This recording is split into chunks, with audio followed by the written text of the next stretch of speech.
के घराने की खैरात है, मुस्तफ़ा के घर की अता है। मुस्तफ़ा जाने रहमत सल्लल्लाहु ताला अलैहि वसल्लम के घर से हमें मिला है। देता तो अल्लाह है लेकिन पहुँचाते हम तक मुस्तफ़ा हैं, देते हमें मुस्तफ़ा है। तो कहने का मतलब और मकसद ये है दोस्तान मोहतरम, आप अपने वक्त को भी अल्लाह और रसूल के लिए ख़र्च करें, अपने माल को भी खर्च करें और ज़रूरत पड़े तो अल्लाह और रसूल के लिए अपनी जान को भी लगा दें। दोस्तान मोहतरम,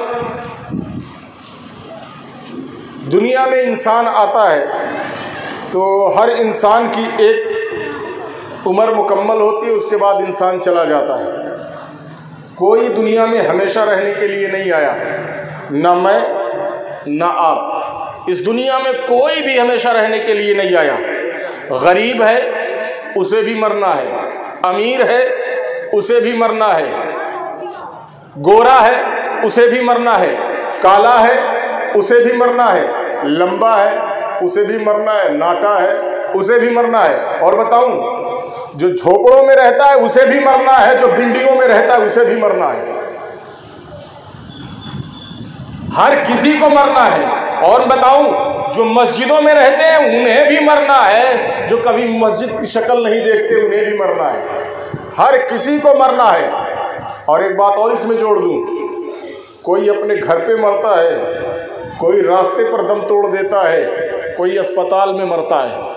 मरने की जगह भी अलग अलग है और मरने का अंदाज भी अलग अलग है। किसी को बुखार आया मर गया, किसी को कोई मोहलिक बीमारी हो गई मर गया, किसी का एक्सीडेंट हो गया मर गया, किसी का हार्ट अटैक हो गया मर गया, किसी को कुछ हादसात पेश आ गए मर गया। हर किसी को मरना है। इस दुनिया में जो भी आया है हर किसी को यहाँ से जाना है। कोई 4 साल की उम्र में मरता है तो कोई 40 साल की उम्र में मरता है, कोई 5 साल की उम्र मरता है तो कोई 50 साल की उम्र में मरता है, कोई 60 साल की उम्र मरता है, कोई 70 साल की उम्र में मरता है। हर किसी की मौत निर्धारित है, हर किसी को मौत आनी है। लेकिन दोस्ताने मोहतरम, आपको मैं बता दूं ना, ज़िंदगी गुजारना भी अलग अलग तरीक़े से होता है और मरना भी अलग अलग तरीक़े से होता है। किसी की ज़िंदगी बड़ी खूबसूरत होती है तो किसी की मौत बड़ी खूबसूरत होती है। किसी की ज़िंदगी को हमारे मोहल्ले वाले बयान करते हैं, हमारे घर वाले बयान करते हैं, हमारे इलाके वाले बयान करते हैं। कभी किसी की ज़िंदगी मीडिया बयान करती है तो कभी किसी की ज़िंदगी पर कोई किताब लिख दी जाती है।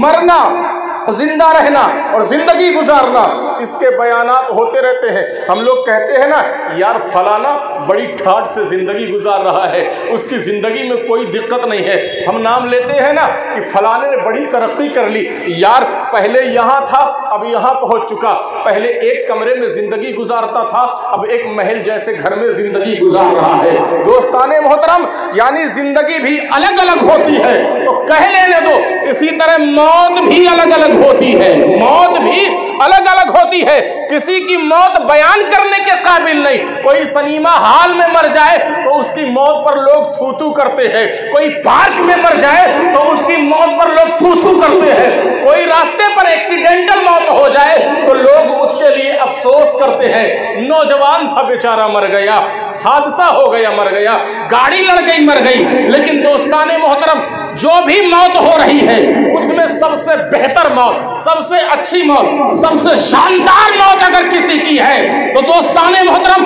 वो मौत है जिसको इंसान नहीं बल्कि रहमान बयान कर रहा है। और वो मौत कोई और मौत नहीं है, वो शहीदों की मौत है, वो शहादत की मौत है जिसे इंसान ही नहीं रहमान बयान करता है। और किस अंदाज में बयान करता है कि सुनो सुनने वालों, जो रास्तों पे मरे हैं मर गए खत्म, मर गए खत्म। जो मस्जिदों में मरे मर गए खत्म, जो अस्पतालों में मरे मर गए खत्म, जो यहाँ वहां मरे मर गए खत्म। लेकिन जो मैदाने जंग में, मैदाने कारज़ार में अल्लाह और रसूल के लिए, आलाए कलमतुल हक के लिए, मुस्तफ़ा के नाम की इज्जत व अज़मत और वक़ार को बचाने के लिए, अल्लाह के हक़ रुबूबियत को बचाने के लिए जो अपनी जान कुर्बान कर रहा है, ऐसे मरने वाले के लिए अल्लाह आसमान से अपने सबसे मुकर्रम फरिश्ते जिब्रील को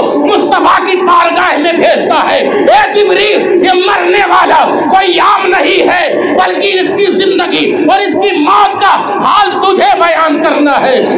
अल्लाह कहाँ जाके बयान करना है, मेरे महबूब के बारगाह में जाके बयान करना है।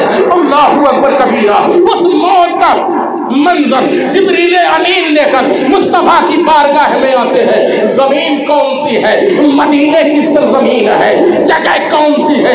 मस्जिद नबवी का मकाम है। मुस्तफा बैठे हैं, जिब्रील आए हैं। जिब्रील ने कहा या रसूल अल्लाह, एक मरने वाले की हालत रहमान खुद बयान कर रहा है। मुस्तफा ने पूछा ये जिब्रील, कौन से मरने वाले की हालत रहमान बयान कर रहा है? तो जिब्रील ने कहा या रसूल अल्लाह, अल्लाह कह रहा वला तक़ूलू लिमन युक़तलु फी सबीलिल्लाहि अमवात बल अहयाउ वलाकिन ला तशऊरून। ए लोगों, जो अल्लाह की राह में मारा जाए उसे मुर्दा मत कहो, बल्कि वो जिंदा है और उसकी जिंदगी तुम्हारी समझ में आने वाली नहीं है। वो जिंदा है। उस मरने वाले की जिंदगी, उस मरने वाले की हालत रहमान बयान कर रहा है। यहाँ अस्पताल में मरे, दुकान में मरे, मकान में मरे, मस्जिद में मरे, रोड पे मरे, खलिहान में मरे, पार्क में मरे, सिनेमा हॉल में मरे, तो 2-4 दिन तक का लोग याद करेंगे लेकिन भूल जाएंगे। कसम खुदा की, जो अल्लाह और रसूल के नाम पर मरता है ना, जिंदगी अपनी कुर्बान करता है ना, ज़माना गुजरता रहता है, लोग उसको याद करते रहते हैं। और बता दूं दोस्ताने मोहतरम, हमारा कोई अपना मरता है ना, हमारा कोई अपना मरता है तो हम अपने को यहाँ से उठाते हैं, कब्रिस्तान ले जाते हैं, दफना के चले जाते हैं। 2 दिन 4 दिन 10 दिन 1 महीना 2 महीना 4 महीना बड़ी मोहब्बत रहती है। ये तो सलाहुद्दीन बाबू जैसा आदमी है जो अपनी अम्मा से इतनी मोहब्बत करते हैं कि किसी दिन खाली नहीं है जो अपनी अम्मा की कब्रिस्तान पर ना गए हो। लेकिन ऐसी मोहब्बत मैं किसी में नहीं देखता। हमारे मरने वालों में से भी बहुत सारे लोग मरे होंगे, लेकिन ईमानदारी से बताना, तुम्हारा बेटा मरा तो कितने दिन कब्रिस्तान पर गए और कितने लोगों को बताया कि ये मेरे बेटे की कब्र है, या कितनी मर्तबा जाकर अपने बेटे की कब्र की सफाई की है। और कौन है जो अपने बाप के कब्र पर झाड़ू देना फख्र महसूस करता है? मुझे नहीं लगता कि यहाँ गोरखपुर में, छोटे काजीपुर में या ज़िला गोरखपुर में कहीं भी ऐसा होता हो कि कोई अपने बाप की कब्र पर, कोई अपनी माँ की कब्र पर, कोई अपने दोस्त की कब्र पर, कोई अपने ख़ानदान वाले की कब्र पर, कोई अपने दादा और नाना की कब्र पर जाकर बैठता हो और झाड़ू देता हो। नहीं दोस्ताने मोहतरम, 2-4 दिन मोहब्बत उबाल, जब तक मोहब्बत में उबाल रहता ना, मोहब्बत उबाल मारती है, लोग जाते हैं कब्रों के पास बैठते हैं। लेकिन जूं वक्त गुजरता रहता है ना, हर जख्म को भरने वाला सबसे बेहतर मरहम वक्त होता है। वक्त गुजरता रहता है, हर मरहम हर जख्म को भर देता है। वक्त इतना बड़ा कारीगर है कि हमारे जहन से हमारे दादा को निकाल चुका है, हमारे जहन से हमारे परदादा को निकाल चुका है, हमारे जहन से हमारे लकड़ दादा को निकाल चुका है। मैं आपसे पूछूं, हो सकता है दादा परदादा का नाम बता दो, लेकिन आप परनाना का नाम मुझे बता दो। शायद ही कोई ऐसा है जो अपने परनाना का नाम बता पावे, कोई नहीं बता पाएगा। वजह यही है कि वक्त ऐसा कारसाज है, इसको अल्लाह ने ऐसा कारसाज बनाया है कि हमारे जहन से हमारे अपनों को निकाल दे रहा है, हमारे अपनों की तस्वीर को मिटा दे रहा है दोस्ताने मोहतरम। लेकिन इसी धरती के ऊपर, इसी आसमान के नीचे एक मरने वाला जब मरता है ना, उससे हमारा कोई खानदानी ताल्लुक भी नहीं होता है, न हमारा बाप होता है, न हमारा भाई होता है, न हमारा रिश्तेदार होता है, न हमारा दोस्त होता है, न हमारा दादा होता है, न हमारा बाप होता है। लेकिन जब वो मरने वाला मर के चला जाता है ना, तो दोस्ताने मोहतरम, ये वक्त जहां हमारे दादा को हमारे जहन से निकाल चुका, हमारे परदादा को हमारे जहन से साफ कर चुका, हमारे खानदान के लोगों की हस्ती को हमारे जहन से मिटा चुका, यही वक्त पुकार पुकार के उनकी यादें हमारे जहन में डालता रहता है। कहोगे आखिर वो कौन से हैं? तो मैं कहूंगा, ए लोगों, उसकी बहुत सारी किस्में हैं, लेकिन उन किस्मों में से एक किस्म शहीदों की भी है कि जब कोई शहीद होकर इस दुनिया से जाता है ना, उससे हमारा कोई रिश्ता नहीं होता है, कोई मामला नहीं होता है, न हसब का कोई रिश्ता है, न नसब का कोई रिश्ता है, न कोई खूनी ताल्लुक है, न हमारे खानदान का कोई फर्द है। लेकिन उसने अल्लाह के नाम पर जब जान दे दी ना, तो अल्लाह तबारक व तआला ने उस बंदे को ऐसा कर दिया कि जमाना गुजरता रहता है, वक्त गुजरता रहता है। वही वक्त हमारे जहन से बाप को तो निकाल देता है, दादा को तो निकाल देता है, माँ को तो निकाल देता है, दादी को निकाल देता है, नानी को निकाल देता है, लेकिन वही वक्त हमारे ज़हन से शहीदों को कभी नहीं निकालता है, हमारे ज़हन से शहीदों का नक्श कभी नहीं मिटाता है, बल्कि हाल ये होता है जैसे ही मुहर्रम का महीना आता है, छोटे गाजीपुर का हर बच्चा कहता है अरे तैयार हो जाओ, शरबत तैयार कर लो, शीरनी तैयार कर लो, कपड़े पहन लो, इमाम हुसैन की महफिल में जाना है। 1400 साल हो चुके हैं, 1400 साल हो चुके हैं और 1400 सालों से मुसलसल दुनिया का कोई भी हिस्सा हो, हर जगह तुम्हें शोहदाए करबला को याद करने वाले मिलेंगे, तुम्हें बदर को याद करने वाले मिलेंगे, तुम्हें वहन को याद करने वाले मिलेंगे। क्यों? वजह यह है कि दोस्ताने मोहतरम, उन्होंने जिंदगी गुजारी और जान दी तो अल्लाह रसूल के लिए जिंदगी भी गुजारी, अल्लाह रसूल के लिए जान भी दी, और हमने जिंदगी गुजारी तो मालो दौलत के लिए जिंदगी गुजारी और जान भी घर जायदाद के लिए दी। तो जो अल्लाह रसूल के लिए जीता है, जब वो मरता है तो जिंदा हो जाता है, और जो दौलत के लिए मरता है वो मरता है तो मर जाता है, वो मरता है तो मर जाता है। अच्छा, कुछ लोग ऐसे भी जमाने में पाए जाते अपने अब्बा और अपने दादा की जैसे वो मुर्दे हो गए वैसे ये लोग शहीदों को भी मुर्दा समझते हैं। कुछ लोग हैं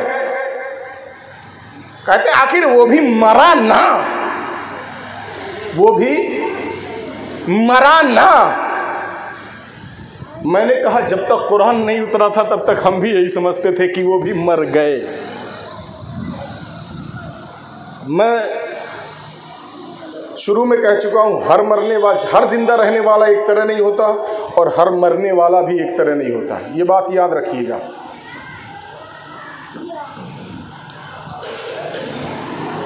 कहते उसके बदन से रूह निकल गई, हमारे दादा की भी बदन से निकल गई, तो मरने में तो एक ही तरह है। बदन से इनके भी रूह निकली है, बदन से उनके भी रूह निकली है, तो मरने में एक ही तरह है। अच्छा, मरने में एक ही तरह, बिल्कुल जैसे ये मरे वो भी मर गए। अच्छा, तुम्हारे अब्बा कहाँ मरे? हमारे अब्बा अस्पताल में मरे। कैसे कैसे मरे? हमारे अब्बा की दोनों किडनी फेल हो गई थी, डायलिसिस करवाते करवाते ख़त्म हो गए। अच्छा, अब्बा की आपके किडनी फेल हुई, डायलिसिस करवाते करवाते मर गए। मर गए तो मर गए, जिस्म से रूह निकल गई तो मर गए। लेकिन वो जो मैदान कारज़ार में जा रहा है, मैदान कारज़ार में जा रहा है, उसका अमल क्या है? हट्ठा कट्ठा है, जवान है, बदन में ताकत है, मर्द है, असली मर्द है। क्योंकि मर्द नहीं होता तो मैदान में जाता नहीं। असली मर्द है, मैदान में लड़ने के लिए गया, अल्लाह के लिए उसने अपने आप को सर्फ कर दिया कि मैं मैदान में आया हूँ, या तो जालिम को ख़त्म करूँगा या तो मैं खुद शहीद होकर यहाँ से रवाना हो जाऊँगा। दोस्ताने मोहतरम, उसके जहन में दो ही बात चलती है, या तो मैं गाजी बनकर जाऊँगा या तो शहीद बनकर दफनाया जाऊँगा। दो ही बात चलती रहती है। तलवार चलाता रहता है, चलाता रहता है, कभी हाथ पे तलवार लगती है, खून बहता है, कभी पैर पर तलवार लगती है, खून बहता है, कभी गर्दन पर तलवार लगती है, खून बहता है, कहीं इधर तीर लगा, कहीं उधर नेज़ा लगा, कहीं इधर बर्छा लगा। मैं ईमानदारी से पूछना चाहता हूँ दोस्ताने मोहतरम, ईमानदारी से पूछना चाहता हूँ, यार हम सब्जी काटते हैं और थोड़ा सा कट जाता है तो सब्जी गई भाड़ में, कौन बनाने चला सब्जी? हम कोई काम कर रहे होते हैं, अंगुली कट गई तो अब डॉक्टर का पता हम ढूंढते हैं। मैं समझाना क्या चाहता हूँ, ज़रा तवज्जो से समझिएगा। हमारी थोड़ी सी उंगली कट गई तो हम क्या करते हैं? डॉक्टर वारसी साहब का पता पूछते हुए पहुँच जाते हैं, दवाई लगाते हैं, पट्टी बांधते हैं, एंटीबायोटिक देते हैं, या तो टेटनस की सुई लगाते हैं, और उसके बाद हमारे लिए दर्द के दूर करने की दवा का भी इंतज़ाम करते हैं। जब दर्द की दवा हम खाते हैं तब हमें आराम मिलता है, वरना खून देख के बहुत सारे लोगों को बेहोशी आने लगती है। मैं तवज्जो दीजिएगा। बेहोशी, बहुत सारे लोगों को बेहोशी आने लगती है, लेकिन दोस्ताने मोहतरम यहाँ ब्लेड से थोड़ा सा कटा, चाकू से थोड़ा सा कटा, गोश्त काट रहे थे। बकरा ईद में कई लोग अपनी उंगली भी काट बैठे गोश्त खाने के चक्कर में, तो उंगली कटी तो दर्द के मारे करा उठे, खून का फव्वारा देखा तो बेहोशी छाने लगी। लेकिन मैं पूछना चाहता हूँ दोस्ताने मोहतरम, कभी आपने जंगे वहद को पढ़ा, कभी आपने जंगे बदर को पढ़ा? तवज्जो दिलाना चाहता हूँ, सिर्फ तवज्जो दिलाना चाहता हूँ। कभी आपने जंगे बदर को पढ़ा? नहीं। कभी जंगे वहद को पढ़ा? नहीं। कभी जंगे खंदक को पढ़ा? नहीं। कभी जंगे खैबर को पढ़ा? नहीं। कभी जंगे मुस्तसलक को पढ़ा? नहीं। कभी जंगे करबला को आपने पढ़ा? जवाब मिलेगा नहीं। नहीं पढ़ा है तो जाके पढ़ लेना, बस एक चीज उसमें ढूंढने की कोशिश करना। दोस्ताने मोहतरम, बहुत सारे लोग शहीद हुए। करबला की दास्तान तो आम है, हजरत अब्बास की शहादत आपको मिलेगी, हजरत अली अकबर की शहादत आपको मिलेगी, हजरत कासिम की शहादत आपको मिलेगी, और लिखने वाला बड़े बेहतरीन अंदाज में उनकी शहादत, उनके हाथ का कटना, उनके तीर लगना, नेजा लगना, बर्छी लगना, सारी चीजें उनके बदन में चुभना और उनका खून बहना बयान करेगा। लेकिन मैं जो कहने जा रहा हूं वो ढूंढने की कोशिश करना। और उन लोगों के लिए यह जवाब है जो लोग कहते हैं तुम्हारे वो लोग भी मर गए, मेरा बाप भी मरा, क्योंकि यहाँ भी बदन से खून रूह दूर है और वहां भी बदन से रूह दूर है।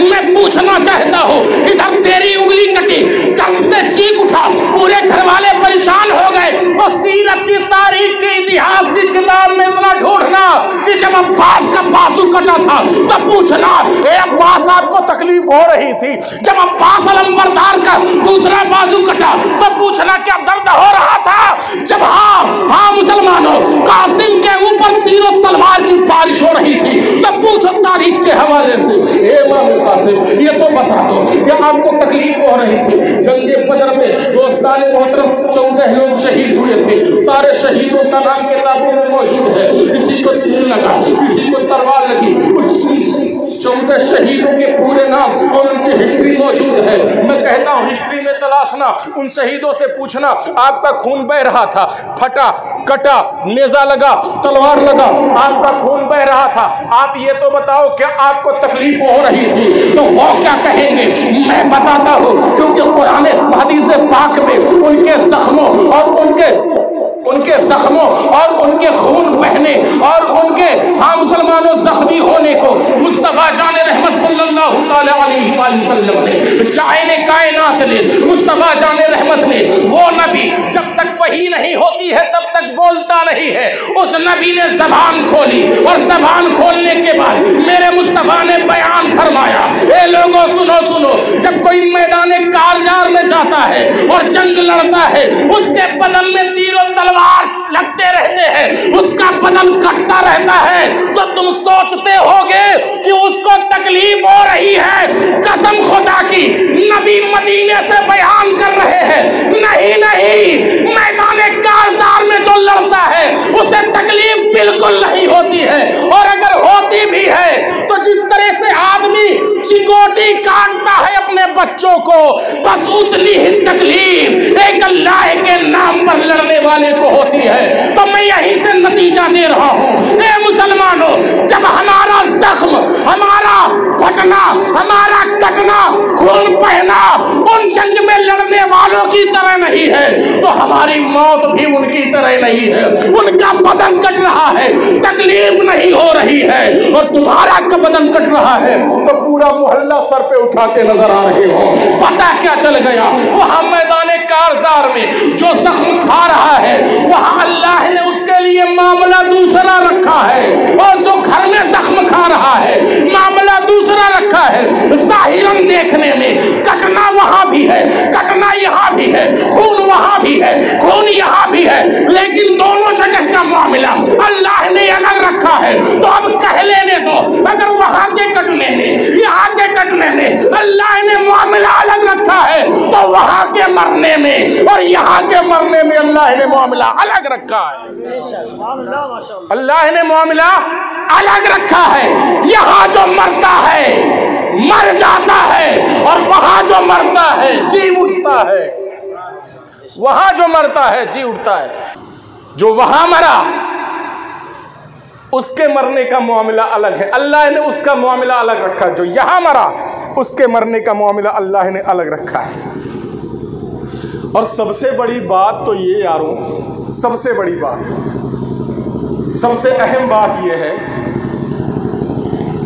कि यहाँ दुनिया का डॉक्टर कहता है मर गया। हमारा बाप हॉस्पिटल में जाए, बदन से रूह निकल जाए, डॉक्टर नब्ज पकड़ता है, डॉक्टर कहता है मर गया।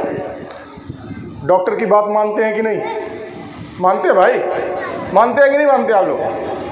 अच्छा, डॉक्टर ने नब्ज पकड़ी, डॉक्टर ने देखा, नाक के पास हाथ लगाया, गर्दन पे छू के देखा, कहा मर गया। हम फौरन बाबू दादा तो इंतकाल कई गए हैं, कफन वफन का इंतजाम कर लो, कफन वफन का इंतजाम कर लो। फौरन हमारे घर वाले यकीन कर लेते, किसके कहने पर? डॉक्टर के कहने पर फौरन इंतजाम शुरू। डॉक्टर की बात मान गया। क्यों क्यों माना भाई? आपने कहा डॉक्टर पढ़ा लिखा, उसे मालूम है कि जब तक बदन में रूह रहती है बदन का मामला क्या रहता है। डॉक्टर को मालूम है कि नब्ज किस तरीके से चलती है, दिल की धड़कन क्या होती है, सांस का आना जाना किस तरीके से होता है। ये सारी चीजों का वो जानकार है। उन्हीं चीजों की बिना पर डॉक्टर बता रहा है she is he is dead, यानी वो मर गया है, वो मर गई है। डॉक्टर नब्ज देखता है, सांस देखता है, धड़कन देखता है, क्लियर कर देता है कि इसके बदन से रूह निकल चुकी है, ये मर चुका है। मैंने कहा वारे छोटे काजीपुर के मुसलमानों, एक डॉक्टर कहे तो मान ले रहा है, एक डॉक्टर सर्टिफाइड कर दे तो मान ले रहा है, एक डॉक्टर बोल दे तो मान ले रहा है। एक डॉक्टर के कहने पर किसी को तो मुर्दा मान ले रहा है, और मैदान जंग में मरने वाले को अल्लाह जिंदा कह रहा। अल्लाह कहां जी रहे हो तुम लोग? पागल बन गए हो? डॉक्टर कहे तो मुर्दा मान ले रहे हो, और अल्लाह कह रहा जिंदा है तो मनबे नहीं कर रहे हो।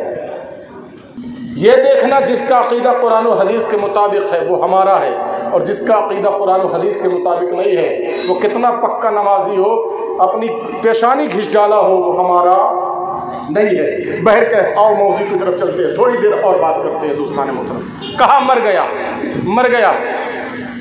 आइए मैं दुनियावी एतबार से, साइंस के एतबार से इसको साबित करने की कोशिश करता हूँ। साइंस के एतबार से साबित करने की कोशिश करता हूँ, क्योंकि साइंस के स्टूडेंट और जानने वाले लोग बहुत ज़्यादा हैं, तो मैं उस एतबार से साबित करने की कोशिश करता हूँ। कुछ पॉइंट साइंस से लेता हूँ। दोस्तान मोहतरम, साइंस का ये कहना है कि जब तक रूह का ताल्लुक़ हमारे बदन से कायम रहता है तब तक हमारा बदन सड़ता गलता सड़ता गलता नहीं है। जैसे ही हमारे बदन से हमारे रूह का ताल्लुक खत्म हो जाता है, बदन की हरारत खत्म, इस बदन में अब तब्दीली आना शुरू हो जाती है। गर्मी का महीना है तो 24 घंटा भी ये बदन सही नहीं रह सकता। अगर ठंडी का महीना है तो 36 घंटा इस बदन को जाते जाते इसमें तगय्युर तब्दीली आनी है।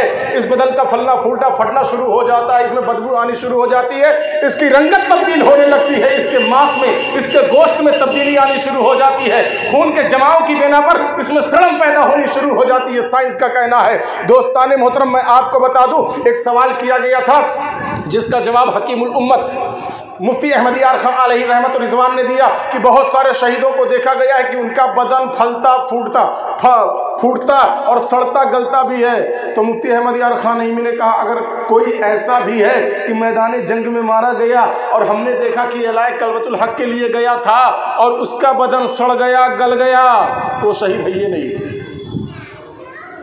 बात मेरी समझ में आई? नहीं समझ में आई। उन्होंने साफ जवाब दिया, गया था मुसलमानों की तरफ से लड़ने, इस्लाम के लिए लड़ा, मर गया, मैदान में पड़ा रहा, किसी ने उसकी लाश दफन नहीं की, उसका बदन सड़ गया गल गया, बदबू आने लगी, तो मुफ्ती अहमद खान नईमी कहते हैं कि वो शहीद नहीं है। क्यों? तो यही बल अहयाऊं वला किल्ला तशउरून से वो दलील पकड़ते हैं कि अल्लाह तबारक व तआला कहता है कि मेरे रास्ते में मरने वाला जिंदा है, और साइंस ये कहती है जो जिंदा होता है उसका बदन फूलता नहीं, सड़ता नहीं, फटता नहीं, यानी उसका बदन सड़ गया, गल गया, फूट गया, बदबूदार हो गई, तो यानी वो जिंदा नहीं था, मर चुका था। और जो मर जाए वो शहीद नहीं, जो मर जाए वो शहीद नहीं, और शहीद मरता नहीं, शहीद मरता नहीं, शहीद जिंदा होता है। आने वाहिद के लिए उस पर मौत तारी होती है, और बल अहयाउ वलाकिन ला तशऊरून के तहत उसको जिंदगी मिल जाती है। बात मेरी समझ में आ रही है? गर्दन कटने से आने वाहिद के लिए उस पर मौत तारी होती है, ताकि कुल्लु नफ्सिन ज़ाइक़तुल मौत इस पर सादिक आ सके। लेकिन बल अहयाउ वलाकिन ला तशऊरून का सादिक आना भी जरूरी है। उसके तहत उसका और उसकी रूह का ताल्लुक फौरन कायम कर दिया जाता है। तो अब हकीमुल उम्मत मुफ्ती अहमद यार खान नईमी कहते हैं, जो शहीद होता है एक नहीं, दो नहीं, चार नहीं, बल्कि 1000 साल तक उसकी लाश को सामने रख दो। इस आयत के तहत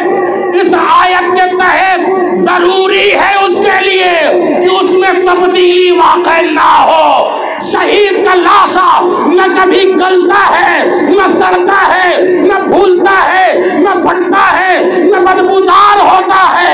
क्यों? इसलिए कि वो जिंदा होता है, और जिंदे को कभी सड़न नहीं होती है, कभी उसके बदन में बदबू नहीं फैलती है।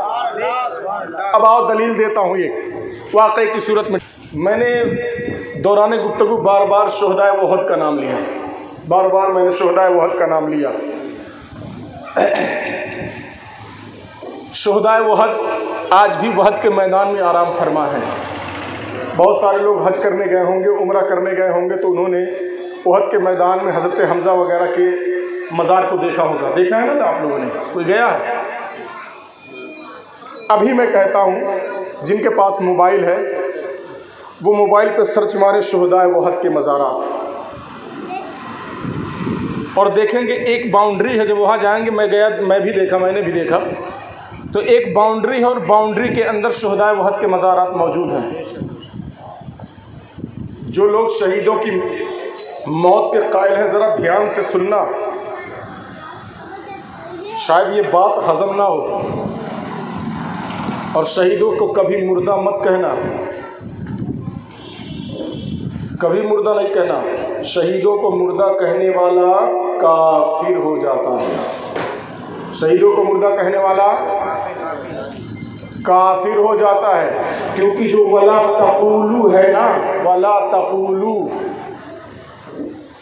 वाजिब के हुक्म में है।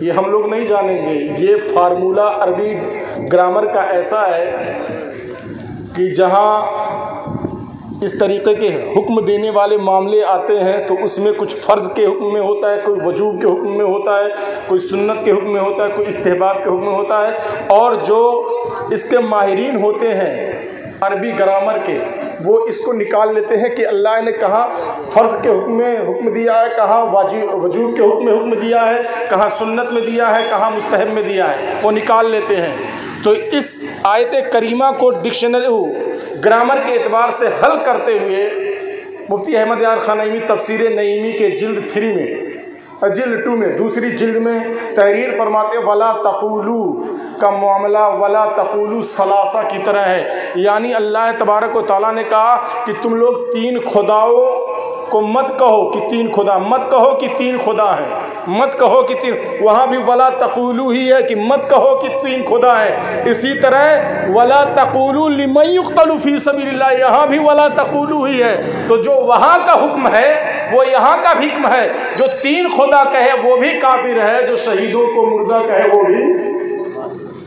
काफिर है। ये कुरान से उन्होंने सबूत पेश किया है कि वहाँ वला तक़ूलू सलासा में 3 खुदाओं को मानने वाला कहने वाला काफिर, यहाँ वला तक़ूलू लिमन युक़्तलू फ़ी सबीलिल्लाह अमवाता, शहीदों को मुर्दा कहने वाला काफिर, ये काफिर है। तो मैं बात कर रहा था, आखिरी बात चल रही है शुहदाए उहद के ताल्लुक से। दोस्तान मोहतरम, सन 3 हिजरी में ये जंग लड़ी गई, शुहदाए उहद, जंग उहद 3 हिजरी में लड़ी गई, और मदीना से 5 किलोमीटर की दूरी पर ये उहद का मैदान मौजूद है, 5 किलोमीटर की दूरी पर। आज भी आप जाएंगे, और पैसा, मैं बार बार कहता हूँ, पैसा अपना एंड्रॉयड फ़ोन यानी ये महंगे महंगे जो 1.5 लाख के आप फ़ोन चलाते हैं इसमें मत लगाएं अपना पैसा। स्कॉर्पियो, अपाची और इसमें मत लगाएं। स्प्लेंडर से काम चला लें, स्प्लेंडर से काम चला लें, छोटी मोटी गाड़ी से काम चला लें। टाटा सफारी में घूम के कितना ऐश कर लोगे यार। अगर वही डिज़ायर ले लिया होता और टाटा सफारी का पैसे में से डिज़ायर 6 लाख में आ जाती, 10 लाख बचाया होता, 10 मरतबा गए होते तुम उम्रा करने के लिए, और 10 मरतबा उस दर और उस घर को देखते जो कभी मेरे मुस्तफ़ा का रहा, जब कभी सहाबा का रहा। अरे थोड़ा अकल से काम लो। पैसा इसमें लगा के कौन सुख पा रहे हो? खाली दिखा रहा हमारे पास एप्पल का मोबाइल है, चप्पल खाना चाहिए ऐसे लोगों को। हकीकत बता रहे हैं। अरे वो पैसा बचाओ ना, मदीना जाओ ना, वो नज़ारे देख के आओ ना जो मेरे मुस्तफ़ा ने वहाँ तैयार किए हैं, वो देख के आओ। अपने पैसे बचाओ। बहर के समाप्त करें। सन 3 हिजरी में हुआ जंग वहद हुई। एक तरफ मुसलमानों के सिपाही, एक तरफ काफिरों के सिपाही। बड़ी खतरनाक जंग हुई जिसमें ये शोर उठा कि मुस्तफ़ा को शहीद कर दिया गया। मुसलमानों का दिल टूट गया। तो कुछ मुसलमान इतने दिलेर थे और मुस्तफ़ा के इतने बड़े आशिक थे, उन्होंने कहा जब मेरे नबी नहीं रहे तो मुझे रहकर क्या फ़ायदा, मुझे जीने से क्या फ़ायदा। उन्होंने बीच मैदान में काफिरों के दरमियान अपने घोड़े दौड़ा दिए कि अब आओ लड़ो, तुमने मेरे नबी को मारा है ना, जब तक बाजुओं में दम है तब तक तुमको मारता रहूँगा, वरना तुम्हारी तलवार से जहाँ मेरा नबी शहीद हुआ वहीं मैं भी शहीद हो जाऊँगा। इस तरीके से दोस्ताने मोहतरम तकरीबन 72 जानिसारे मुस्तफ़ा सल्लल्लाहु अलैहि वसल्लम मैदान वहद में शहीद हो गए। 72 लोग शहीद हो गए। कुछ पहाड़ पर शहीद हुए, कुछ पहाड़ के नीचे शहीद हुए, कुछ पहाड़ के किनारे शहीद हुए, कुछ मैदान में शहीद हुए, कुछ यहाँ शहीद हुए, कुछ वहाँ शहीद हुए। ये पूरा नक्शा खींच रहा हूँ, किताब मदारिजुन नबुव्वा उठा के पढ़ लो, पूरा नक्शा आपको मिल जाएगा। या जंग वहद का कहीं से भी आप पढ़ लो, पूरा नक्शा मिल जाएगा। तो दोस्तान मोहतरम, जब जंग वहद ख़त्म हुई, इब्तिदा में मुसलमान हार गए, लेकिन आखिर में जाते जाते मुसलमान फिर से जीत गए। इब्तिदा में हार गए थे, दरमियान में खालिद बिन वलीद काफिरों को लेकर गलबा हासिल कर लेते हैं, लेकिन आखिर में जब वो लोग समझे कि जीत गए, फिर मुसलमानों ने उनका ताक़ुब करके उनको हरा दिया और वो भागने पर मजबूर हो गए। बहर कैफ 72 लोग शहीद हुए। तो दोस्तान मोहतरम, किसी की मज़ार यहाँ जहाँ ज़मीन हमवार या नरम पाई सरकार दो आलम सल्लल्लाहु अलैहि वसल्लम ने, वहाँ शहीदों को दफन करवा दिया। किसी कब्र में 2 शहीद, किसी कब्र में 3 शहीद, किसी कब्र में 4 शहीद, किसी कब्र में 5 शहीद, किसी कब्र में 3 शहीद। इसी तरीके से 72 को सरकार ने दफन किया तो तकरीबन 50 कब्र बन गई। नहीं कुछ तो 30-35 कब्र बन गई। और पूरे वहद के मैदान में, जो मैदान है ना, कहाँ कहीं किसी की कब्र यहाँ थी, किसी की कब्र वहाँ थी, किसी की कब्र वहाँ थी, किसी की कब्र वहाँ थी, किसी की कब्र यहाँ, किसी की कब्र वहाँ। और उसी मैदान में मेरे नबी के सगे चचा हज़रत हमज़ा की भी कब्र मौजूद थी।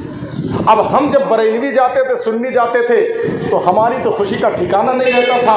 वजह क्या है कि हम कहीं भी गए, अबू बकर से मिलने के लिए गए उनकी कब्र पर, तो देखा सामने दीवार है। उमर की कब्र पर गए तो देखा सामने दीवार है। हमने चाहा कि मुस्तफ़ा से मिलने, तो देखा सामने 2-2 दीवार है, आगे एक और दीवार है, 3-3 दीवार है। न मदीना में जाने के बाद मुस्तफ़ा की कब्र को देख सके, न अबू बकर की कब्र को देख सके, न उमर की कब्र को देख सके।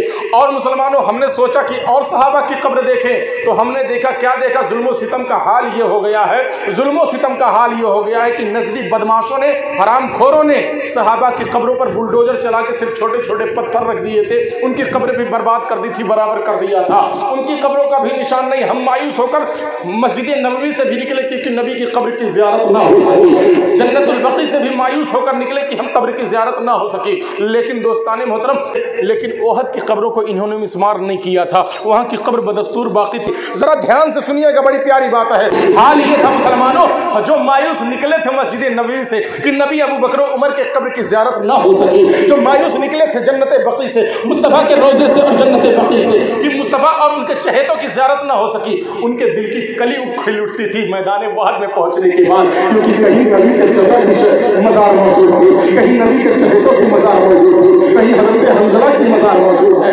कहीं किसी की मज़ार मौजूद है। दिल खोल कर कभी हजरत हमज़ा की मज़ार से हम लिपटते थे, दिल खोल कर कभी हजरत हंज़ला की मज़ार से लिपटते थे, दिल खोल कर मुस्तफ़ा के इन चाहने वाले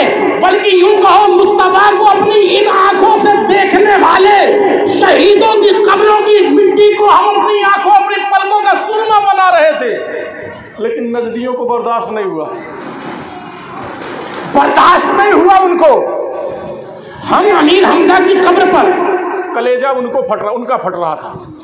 हम हजरत हंसला की कब्र पर फातिहा पढ़ रहे हैं, जनाजा उनका उठ रहा था। तो जो हाल उन्होंने जन्नतुल बकी का किया था, जन्नत मुअल्ला का किया था, जो हाल सहाबा की कब्रों का किया था, उसी हाल पर पहुंच गए वो ओहद में। कुछ ऐसा इंतजाम कर दो, कब्रें तो रह जाए, शहीदों का निशान तो बाकी रह जाए, लेकिन ये बरेलवी जो आते हैं ना, ये किसी मज़ार के करीब ना पहुंच पाए। वो जो आप जाएंगे मदीना, जब मैदान वहद में पहुंचेंगे, जो घेरा बना हुआ है ना, जाली लगी हुई लोहे की, करीब 4 फुट की दीवार, उसके बाद जो लोहे की जाली लगा दिया, 4 फुट की दीवार के बाद लोहे की जाली लगा दिया है। जो 4 फुट से नीचे है बेचारा, उसको सीढ़ी लगा के देखना पड़ता है अंदर झाँक के चारों तरफ से, और सारे 72 शोहदा की मज़ारें वहाँ हैं। तो जहन में एक सवाल उभरा, ये अहमद निज़ामी, ये तो बता, मैदान वहद के गोशे गोशे में जगह जगह पर शोहदा की कब्रें थी, इकट्ठा कैसे हो गई? सोचने वाली बात है ना। एक कब्र यहाँ थी, एक कब्र यहाँ थी, एक कब्र वहाँ थी, वह कब्र वहाँ थी, वह कब्र यहाँ थी, एक कब्र यहाँ थी, एक कब्र यहाँ थी, एक कब्र यहाँ थी, एक कब्र यहाँ थी। अब घेराबंदी कर दिया गया गद्दे के बराबर, इसी में सारी कब्र आ गई। तो सोचने वाली बात है ना कि सारी कब्र वहाँ से यहाँ कैसे आ गई? कैसे आ गई?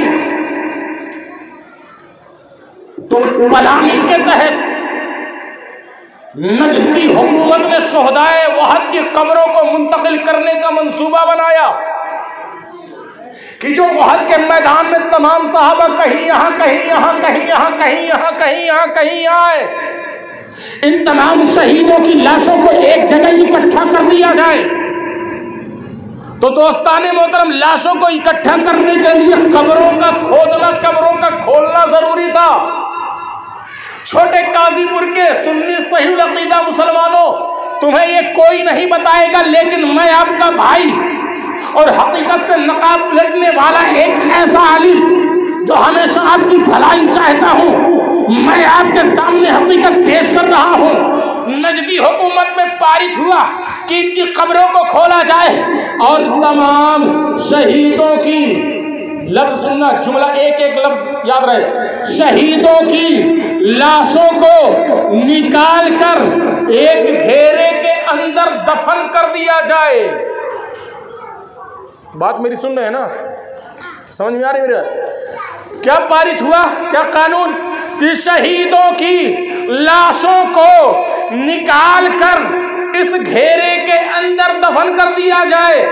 ये उनका जो कानून पास हुआ, उनका कानून बता रहा है, ये नजद की बदमाश औलादें भी इस बात को मानती हैं कि शहीद का लाशा उनकी कब्रों में सही सलामत मौजूद रहता है। उनका ये कानून बता रहा है कि उनका भी अकीदा है, जो अल्लाह के रास्ते में मारा जाता है उसका लाशा खराब, उसका लाशा खराब नहीं होता है, उसका लाश मरदार बना रहता है। गूगल दादा से पूछो ना, बहुत सारे यहाँ पर गूगल के शागिर्द भी मिल जाएंगे जो गूगल को अपना उस्ताद भी समझते, अपने अम्मा अब्बा भी, अपना पीर भी समझे बैठे हैं, सारी उसी की बात मांगते हैं। गूगल बाबा पर सर्च करो ना, सारी कहानी जो बता रहा हूँ खुल के चली आएगी। और एक बात बताऊँ, बरेली से ताल्लुक़ रखने वाले किसी ने नहीं लिखा है, बल्कि सऊदिया से ताल्लुक़ रखने वाले एक अहले हदीस आलिम ने इसको बयान किया है। अहले हदीस आलिम ने इसको बयान किया है। मैं ये समझाना चाहता हूँ, मुझे दोस्ताने मोहतरम, आपको ठेस पहुँचाकर कोई फ़ायदा नहीं पहुँचता है, या आपको सामने में अगर कोई ज़बान निकालता हूँ तो वो कड़वा जुमला बोलने से मुझे मज़ा नहीं मिलता है। मैं सिर्फ ये चाहता हूँ कि आपका अक़ीदा कुरान और हदीस के मुताबिक हो जाए, ताकि जब कल हश्र के मैदान में खड़े होना तो अल्लाह कहेगा मैंने कहा था वला तक़ूलू, और तू क़ूलू क़ूलू करके आया है। अल्लाह ने कहा वला तक़ूलू, और तक़ूलू तक़ूलू करके आया, तुम कहो तुम कहो तुम कहो।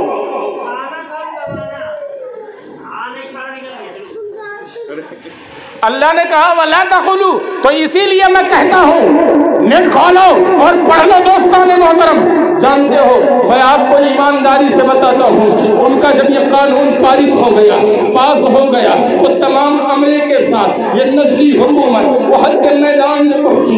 कसम खुदा की दोस्तान मोहतरम, मैंने तो देखा नहीं, लेकिन जो जुमले लिखे गए हैं, जो बात लिखी गई है, जो मकाला तैयार किया गया है, उससे पता चलता है कि एक एक कब्र के पास जाकर फावड़े से या कुदाल से जब कब्र खोदी गई है, तो जिस शहीद की भी कब्र खोदी जाती, उसकी लाश एकदम तरोताजा निकलती थी। ऐसा महसूस होता था कि आज ही दफन हुआ है। 1400 साल हो चुका था, लेकिन लिखने वाले ने लिखा है कि जितनी कब्रें खोदी जाती थी, हर लाश सही सलामत निकलती थी। और पढ़कर तब मैं हैरान हुआ।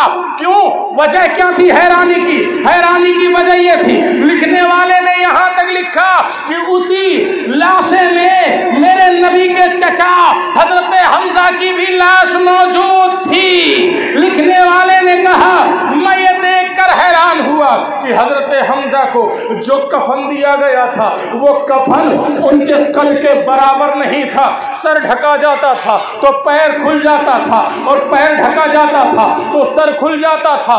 दोस्ताने मोहतरम, तहरीर करने वाले ने तहरीर किया है कि मुस्तफ़ा जाने रहमत ने हुक्म दिया, ए मेरे सहाबियों, मेरे चचा को जो कफन दे रहे हो, उस कफन से सर ढक दो। तो सहाबियों ने कहा, या रसूल अल्लाह, आपके चचा का पैर खुल जा रहा है। मेरे आका ने फरमाया, ए मेरे सहाबियों, वो घास उखाड़ लाओ और उस घास से मेरे चचा का पैर ढक दो।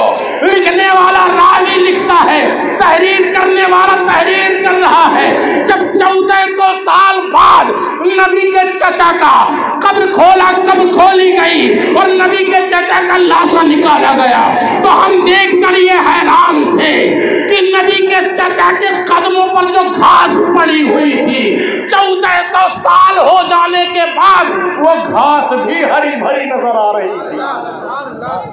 वो उस घास में भी तब्दीली नहीं आई थी, वो घास भी नहीं सूखी थी। अल्लाहू अकबर कबीरा। दोस्ताने मोहतरम, अब भी कहोगे कि मरने वाला मर जाता है, मरने वाला मर जाता है। मैंने कहा दोस्ताने मोहतरम, पहले ही बता चुका हूँ, जो यहाँ मरा है उसकी हकीकत व कैफियत और होती है। जो मैदान कारजार में मरता है उसकी कैफियत और होती है। यहाँ जो मरता है डॉक्टर डिक्लेयर करता है, वहाँ जो मरता है उसको रब ने डिक्लेयर किया है। बात याद रहे, यहाँ मरने वाले की सर्टिफिकेट डॉक्टर देता है, और वहाँ मरने वाले की जिंदगी की सर्टिफिकेट अल्लाह ने दी है। ये सर्टिफिकेट हमारे बक्से में होती है, और वो सर्टिफिकेट दुनिया के हर मुसलमान के घर में और मस्जिद में मौजूद है। जब चाहो देख लो। वला तक़ूलू लिमन युक़तलू फ़ी सबीलिल्लाहि अमवात बल अहयाउ। बात जहन में एक आयत करीमा उभर आई, बता दे रहे हैं। आयत करीमा बहुत बार सुना चुके हैं, लेकिन इसी से मिलती जुलती इसलिए बता दे रहे हैं। मरने वाला मर गया, मर गया, मर गया, मर गया, मर गया मरने वाला।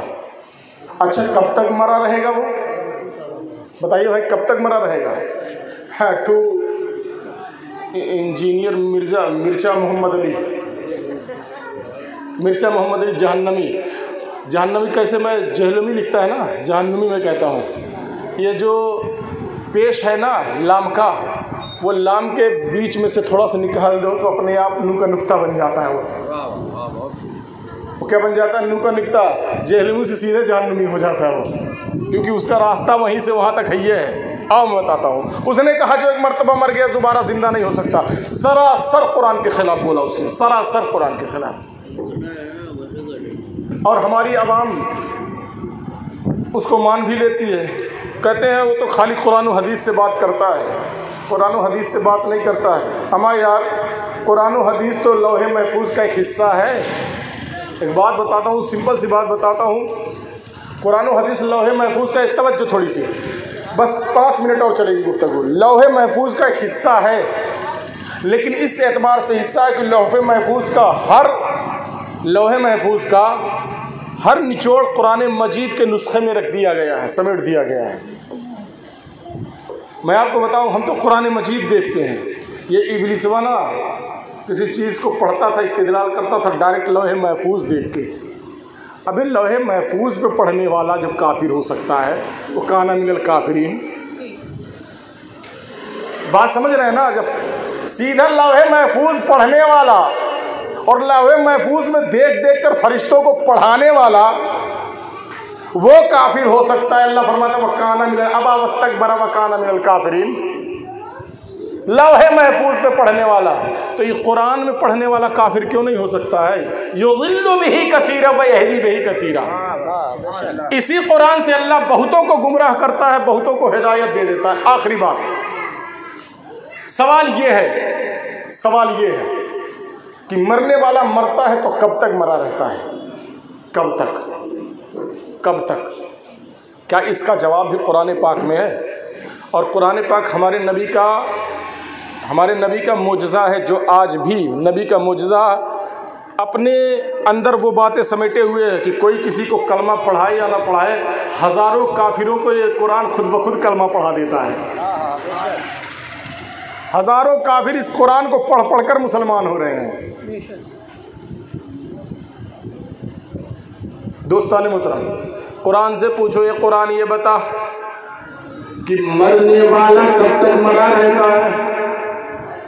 क्या उसकी ज़िंदगी का कोई और सबूत है?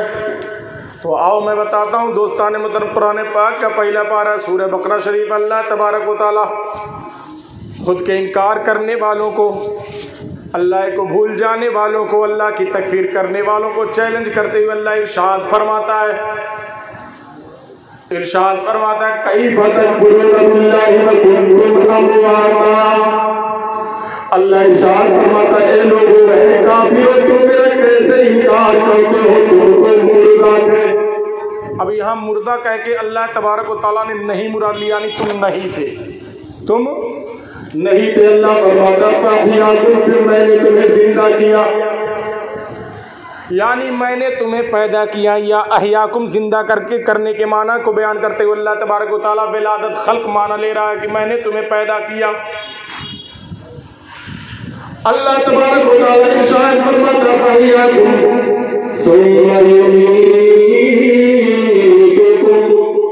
अल्लाह तबारक व तआला इरशाद फरमाता है, ऐ नहीं रहने वाले फिर हो जाने वाले, यानी पैदा हो जाने वाले, तू हमेशा के लिए नहीं आया है। हर किसी को किसी न किसी तरीके से मरना है। कोई अस्पताल में मरेगा तो कोई रोड पर मरेगा, कोई सलीमा हाल में मरेगा तो कोई बाजार में मरेगा, कोई खून थूकते हुए मरेगा तो कोई बीमारी में मुब्तला होकर मरेगा।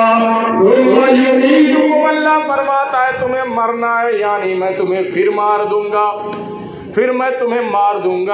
अब यहाँ मारने का जिक्र आया। मुसलमानों, शहीद भी मर गया मैं भी मानता हूँ, शहीद मर गया मैं भी मानता हूँ, तुम्हारा बाप भी मर गया मैं भी मानता हूँ, लेकिन शहीद मरा है मैदान कारज़ार में और तुम्हारा बाप मरा है सड़े हुए बाजार में। हाँ मुसलमानों, शहीद मरा है अल्लाह के नाम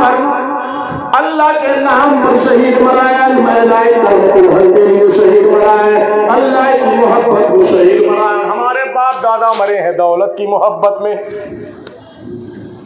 मरे तो दोनों है, मौत दोनों पे तारी हुई है। कुल्लू नफ्सिन ज़ाइक़तुल मौत में सह दिया सुम्मा युमीतुहुम, पर मैं तुम्हें मारूंगा।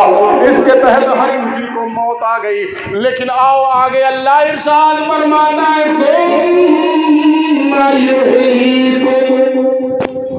अल्लाह तबारक व तआला इरशाद फरमाता है तुम नहीं थे, मैंने तुम्हें पैदा किया, फिर मैं तुम्हें मार दूंगा।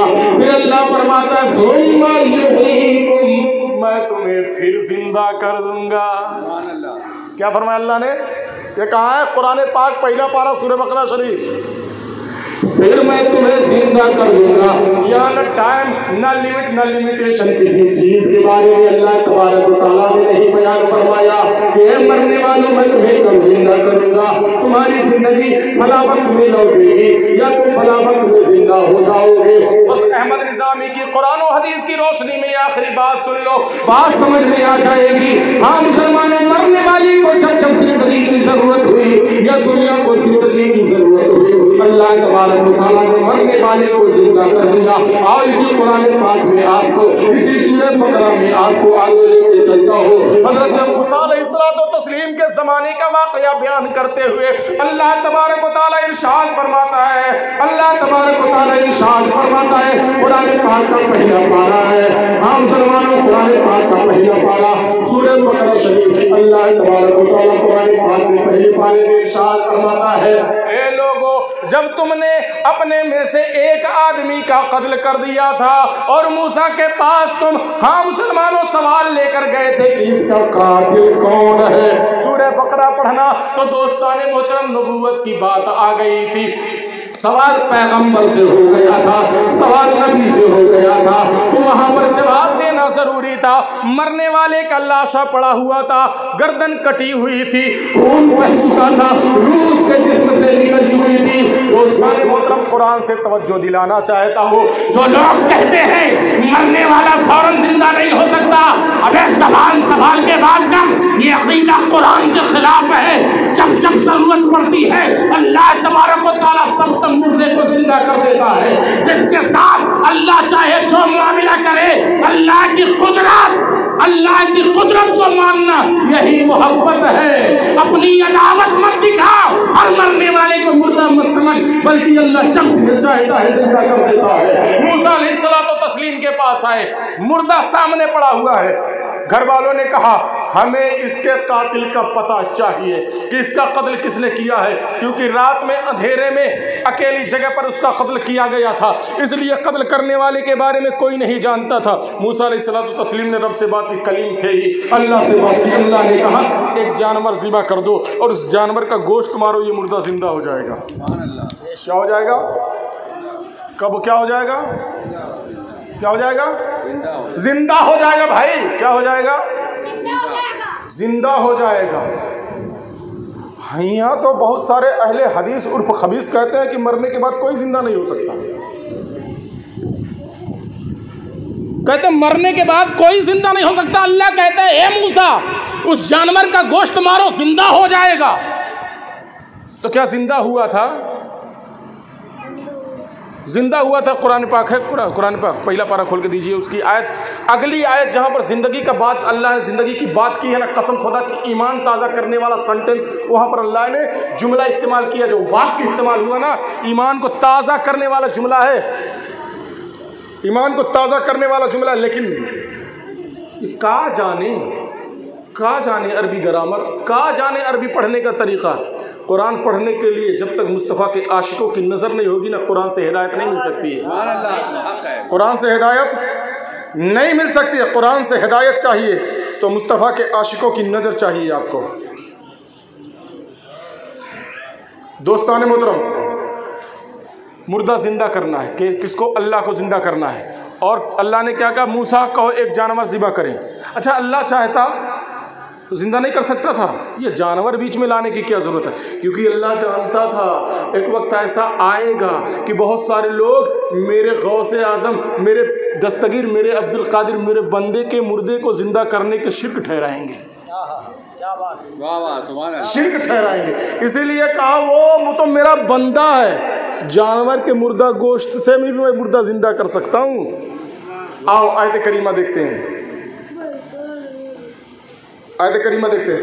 तो हुआ ये कि मूसा अलैहिस्सलाम ने कौम को बताया, एक कौम वालों तुम क्या करो, एक जानवर ले लो और उस जानवर को ज़िबा करो।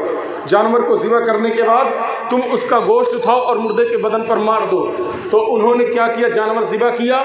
जानवर ज़िबा करोगे तो खुद ब खुद मर जाएगा। जानवर ज़िबा किया, उसका गोश्त उठाया और मुर्दे के बदन पर मार दिया।